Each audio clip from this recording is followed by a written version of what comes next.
loved my theme music. I must get that on CD. Melissa, we have to play that everywhere I go. I want to thank Andy Tobias for that wonderful introduction and for his leadership. He has been an inspiration to us. I know all of us in this room, and I'm grateful to be here. Voting against the federal marriage amendment.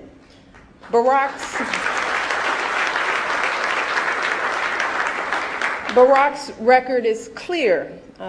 There is so much at stake in this election. The direction of our country hangs in the balance, and we face two clear choices in this race.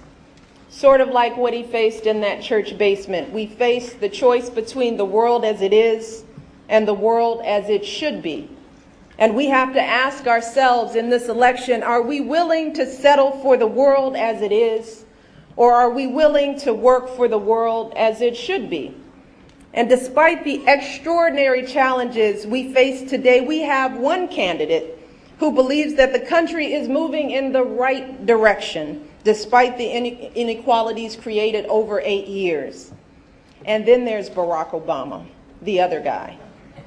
Barack believes that we must fight for the world as it should be, a world where together we work to reverse discriminatory laws like DOMA and Don't Ask, Don't Tell. A world where LGBT Americans get a fair shake at working hard to get ahead without workplace discrimination. A world where our federal government fully protects all of us, including LGBT Americans, from hate crimes. And a world where our federal laws don't discriminate against same-sex relationships, including equal treatment for any relationship recognized under state law.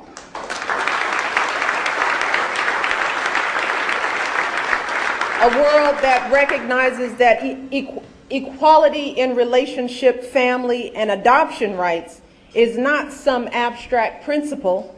It's about whether millions of LGBT Americans can finally live lives marked by dignity and freedom. Barack has made crystal clear his commitment to ensuring full equality for LGBT couples. That's why he supports robust civil unions. That is why he has said that the federal government should not stand in the way of the states that want to decide for themselves how best to pursue equality for gay and lesbian couples, whether that means a domestic partnership, civil union, or civil marriage. And that's why he opposes all divisive and discriminatory constitutional amendments, whether it's a proposed amendment to the California and Florida constitutions or the U.S. Constitution, because the world as it is should be one that rejects discrimination of all kinds.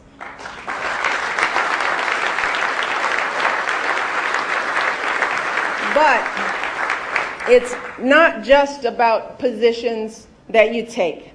It's also about the leadership that you provide on these issues. Barack has the courage to talk to skeptical audiences, not just friendly ones. That's why he told a crowd at a rally in Texas that gays and lesbians deserve equality. And you can imagine in Texas that crowd got a little quiet. But Barack said, and I quote now, he said, "I'm a Christian and I praise Jesus every Sunday." And then the crowd started cheering. Then he said, "I hear people saying things that I don't think are very Christian with respect to people who are gay and lesbian." And you know what? When he said that, the crowd kept cheering. That's why he told evangelicals at Rick Warren's Saddleback Church that we need a renewed call to action on HIV and AIDS. That's why he went to Ebenezer Baptist Church and he said that we need to get over homophobia in the African American community. That if we're honest with ourselves, we'll embrace our gay brothers and sisters instead of scorning them. And that's why he stood up in 2004 at the Democratic National Convention and he told all of America that we refuse to be divided anymore. That's the choice in this election. Between slipping backward and moving forward, those are our choices. Between being timid or being courageous, Those are our choices between fighting for the world as it should be or settling for the world as it is. Those are our choices in this election. And my husband is running for president to build an America that lives up to the ideals written into our Constitution. We've just come through this historic primary election where a woman and a black man, through this historic primary, could have been the president of the United States. That in and of itself shows movement in this country.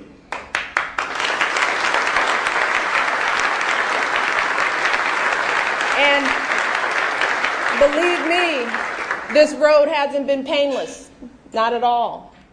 But you know, change never is painless. Change is not easy.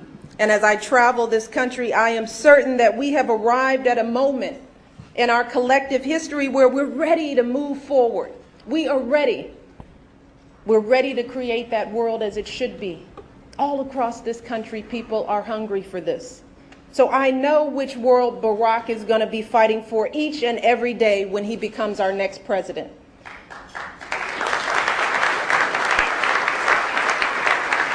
But let me tell you something that Barack has said throughout this whole year. He can't do it alone. Can't do it alone.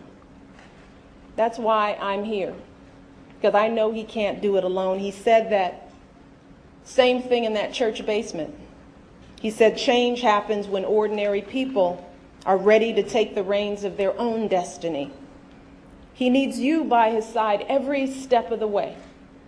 And that kind of change isn't going to be easy. Nothing that we have to do over the next 4 or 8 years is going to be easy. There will be powerful forces who believe that things should stay just as they are, that everything is fine. And that's where you all come in. Your voices of truth and hope and of possibility have got to drown out the skeptics and the cynics. And if you stand with my husband, if you reach for what is possible, and if you refuse to let this chance get away, then we can begin building that better world in November. Thank you so much.